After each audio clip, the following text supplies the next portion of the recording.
ప్రసన్న కుమార్ రెడ్డిపై serious comments చేశారు MLA Vishnukumar Raju. ఫ్యాక్షనిస్టులు సైతం మహిళలను గౌరవించేవారన్న ఆయన మహిళల పట్ల తప్పుగా మాట్లాడిన వారికి ఏం జరిగిందో అంతా చూశారని అన్నారు. ప్రసన్న కుమార్ రెడ్డి క్షమాపణలు చెప్పకపోతే జగన్ బాధ్యత వహించి క్షమాపణలు చెప్పాలని డిమాండ్ చేశారు. రెడ్డి గారి పైన ప్రసన్న కుమార్ రెడ్డి గారు చేసిన వ్యాఖ్యలు అత్యంత దారుణము, అత్యంత బాధాకరమైన విషయము.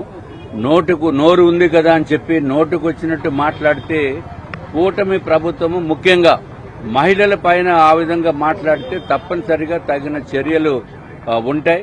ఇదివరకు మహిళల పైన నోటుకు వచ్చినట్టు మాట్లాడారు వంశీ గారి పరిస్థితి ఏంటో ఇప్పుడు చూస్తున్నాము. వ్యాఖ్యలకి ఆయన క్షమాపణలు చెప్పవలసిన అవసరం ఉంది.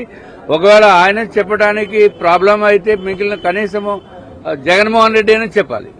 తప్పనిసరిగా వైసీపీ నేత జగన్మోహన్ రెడ్డి దానికి నైతిక బాధ్యత తీసుకోవాల్సిన అవసరం ఉంది. ప్రశాంత్ రెడ్డి గారి పైన ప్రసన్న